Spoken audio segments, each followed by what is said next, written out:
Welcome into Rogue Football. I'm your host, Jordan DeLugo. Thanks so much for tuning in here today. We have got our 2024 NFL Draft Class wide receiver rankings. Was supposed to be a top 10, then a top 15, but it's just so hard to narrow this down, and it's so hard to not talk about some of these guys. So we've got a top 16, we've got my top sleeper, and we've got a few guys I wanted to mention because I definitely think they can make an impact at the NFL level. Those guys, Jamari Thrash, Jermaine Burton, Devontae Walker, Luke McCaffrey, Johnny Wilson even, who is a really interesting, unique prospect, massive, but also has some nice fluidity and movement skills, really good release package, struggles to catch the football consistently. But all those guys I just mentioned, I do think can have an impact at the NFL level. They weren't quite able to make this top 16 list. My favorite true sleeper is Joshua Cephas out of UTSA. Good size, can release, can throttle up and down, create separation, catches everything. Does not have any of these focus drops that you see from a lot of guys at the college level. To me, he should be a mid to late day 2 type of player. I have not heard that type of buzz on him, but I really like his game. Getting into the rest of this list though, from 16 to 1, we're going to count it down. If you enjoy the content here, please like, subscribe, hit that notification bell. So at 16, the reason I went to 16 instead of making it 15, which is a nice normal number, Xavier Worthy. Had to talk about Xavier Worthy. I do have a second round grade on him. Had a record setting 40-yard dash, 4.21, a 40-inch vert. He is an insane athlete, but he's 165 pounds. Still, I do think he has the ability to be a 1B, maybe a 2 in a vertical threat, high-flying offense. I don't think you want him to be your chain mover. I don't think you want him to be the go-to guy, but he can be the field stretcher in my opinion for sure. I do believe he can do that for you. Super high ceiling. The floor is a little bit scary with his lack of size, with his lack of consistent hands. I don't know if he can beat press at the line of scrimmage, but he can be a vertical threat in a creative offense that can move him around the formation. Mid to late second rounder for me, Xavier Worthy is. I love the ceiling. I love the talent. The floor is a little bit scary to me. That's the only reason he's so low. At 15, Malachi Corley out of Western Kentucky, another second round grade here. You want to use him underneath to start his career. Maybe you see if you can get more down the road, but at the very least, if you bring him into your offense in the second round, day 2, maybe third round, he can slip to the third. I'm not sure about that. I think he will be a second rounder, but at the very least, you can use him on screens, short, intermediate routes to the middle of the field. That's where he can carve defenses up at the next level. And he is a yak king. You get him the football and he turns into a running back because he used to play running back. I think in the right offense with the right coaching, he can be a high volume underneath an intermediate number 2 from the very beginning in his rookie year. So that's why he's 15th here on my list. And when you talk about these rankings, so many of these players in different classes could be ranked a lot higher. So again, he has a second round grade for me, but he's the 15th receiver on my board, which is just wild. Javon Baker's up next out of UCF, transferred from Alabama. He's better than any of the Alabama guys. But second round grade for me, very good size, pretty good athlete. His best trait is his ability to create separation with sharp, quick, decisive cuts. He can change directions in a flash, but he's over 6 feet tall. He's over 200 pounds. He can go up and get the football as well in contested catch situations. I like him as a really good number 2 in the NFL. Malik Washington, this guy, short king, no doubt about it, 5'8.5", but he's 191 pounds at 5'8.5". He's got mass on his frame. He's got density. He's also got really good length for his size. Over 30-inch arms, leaped over 40 inches, 4.47 40-yard dash. He can be your gadget guy for sure, but I think he can also be a full-time 3-level threat at the slot position. Similar to Malachi Corley, once he gets the ball in his hands, he turns into a running back. Like, he can break tackles. He can make you miss in space, but he catches everything thrown his way. I think he can win downfield as well as winning short and intermediate, create separation. He's super quick, strong, and explosive. He might be my top candidate. I think he is my top candidate to be a Tank Dell type of impact as a short king in 2024. Different type of game than Tank Dell, to be sure. Tank Dell was much thinner, more of a create separation with his just crazy cuts and ability to be quick in and out of breaks. But shorter guys who can definitely get the job done from the slot. They can really play at a high level. I think this is going to be a very good starting slot receiver in the NFL. Malik Washington out of Virginia by way of Northwestern. Troy Franklin coming up here at 12. I will say this. I think Troy Franklin has one of the most interesting differences between his ceiling and his floor. Again, a second round grade for me, 6'2", 176 pounds, which is a lot lighter than he was listed at Oregon. Came in super light, and you're expecting, well, he's an absolute burner, right? Maybe because he comes in at 176, maybe he's going to, run in the 4.3s. He hit 4.41, which is a very fast time. But when you talk about being way less than you were listed at weight-wise and then not running an insane 40-yard dash, you're kind of like, well, okay. Then you look at the fact that hands had been inconsistent over the last 3 seasons in college. You've had 1 year where he didn't drop barely anything and 2 years where he dropped a lot of passes. So it's kind of interesting. And then you see the gauntlet. That left a lot to be desired at the combine. He really struggled looking, kind of lost out there on the gauntlet drill at the combine, which is where a lot of guys can show that they are legitimate, confident receivers. Like they know what they're doing out there. They're confident in their hands. I didn't see that. But again, he is extremely fast. He has excellent release packages. He has the potential to be a game breaker week in and week out. He also has the floor of an inconsistent player who really kind of leaves you wanting more on a weekly basis. He is a very young prospect. I think the arrow is pointing up for Troy Franklin.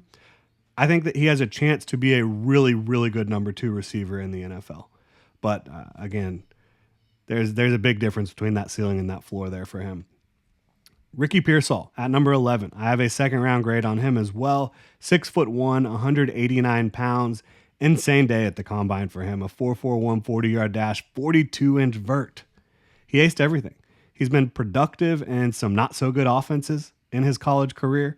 He is super athletic. He's a nuanced route runner. He has very reliable hands, some more toughness and contested catch ability than like a Franklin or a Worthy. Maybe not the same upside as those guys, but a much more stable projection and floor as a move Z/slot receiver. I think he can give you a lot in an offense and can be a reliable number 2 target in a passing offense. Jalen Polk at 10 overall, second round grade for him. Again, early second round grade for both of those guys.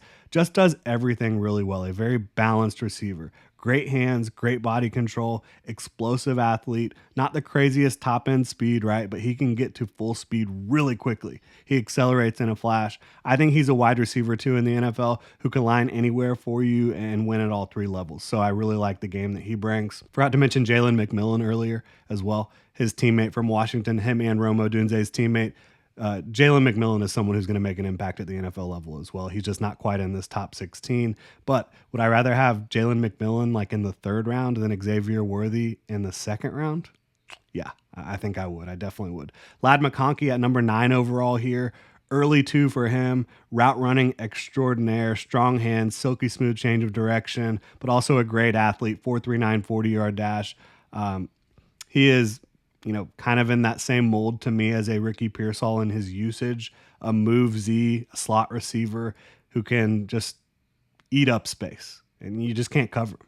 Enough size, athleticism, and ball skills to be a strong number 2 target in the NFL.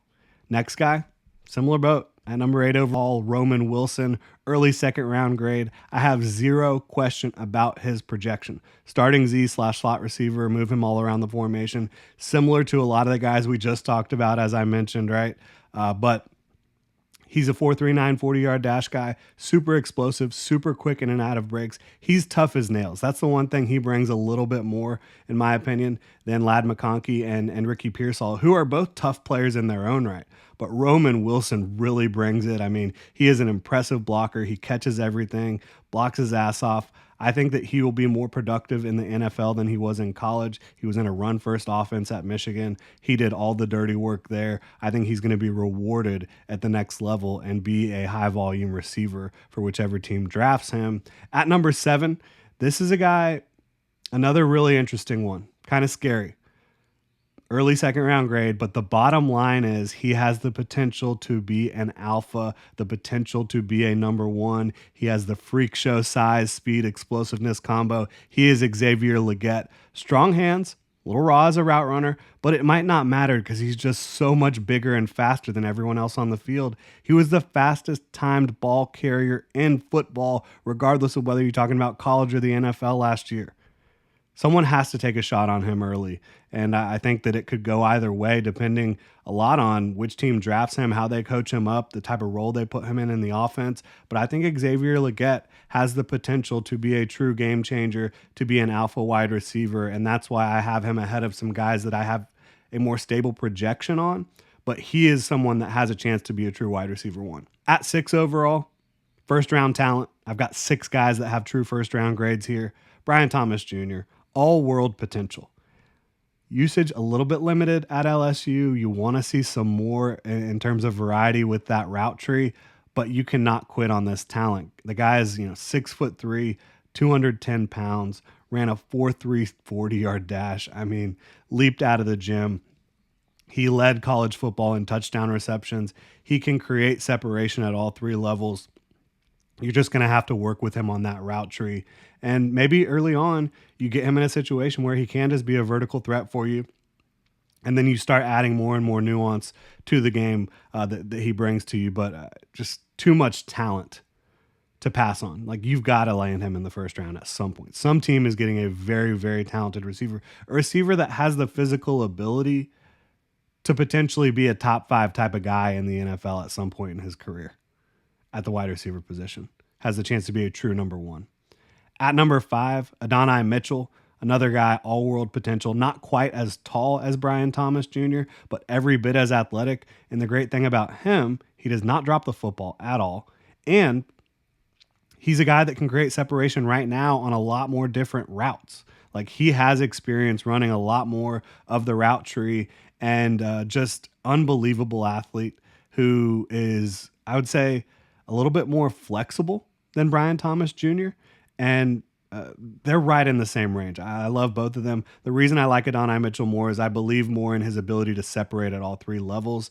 And just as Brian Thomas Jr. can go up and get the football, so can Adonai Mitchell. Like, contested catch situations, he can levitate in the air, which both of those guys can. They're both unbelievable athletes. They're both first-round talents. Can't wait to see where they land in the NFL. And then at 4, Keon Coleman, which is a bit divisive right now, a player who a lot of people are kind of dropping down their boards. I'm not quitting on Keon Coleman because, A, he's only 20 years old. All the tape you've seen of him at Michigan State, at Florida State, very young player. At FSU in 2023, played through injury down the stretch, played through quarterback play that left a lot to be desired. I think you go back and watch some Michigan State tape where he's fully healthy, where he's playing with a quarterback that gets the ball out on time and with better accuracy, quite frankly. He looks like a lot better receiver, and the route usage made more sense at Michigan State as well. But this is a guy that can be bully ball, so physical, can be one of the most physical receivers in the NFL, but with crazy twitch at his size. Like, he's going to be playing at around 220 pounds, 6'3", 6'4", very strong hands. You saw in the gauntlet, he was running faster than anyone else out there. That shows just how confident he is in his hands, and he doesn't drop the football. He just doesn't. So Keon Coleman, I think he is going to be an alpha number 1 receiver, a guy that has crazy physicality, very good explosiveness, but also some quickness, some twitchiness that's deceptive at his size. And again, very reliable hands. At number 3, Malik Neighbors. He's a top 10, top 5 type of prospect.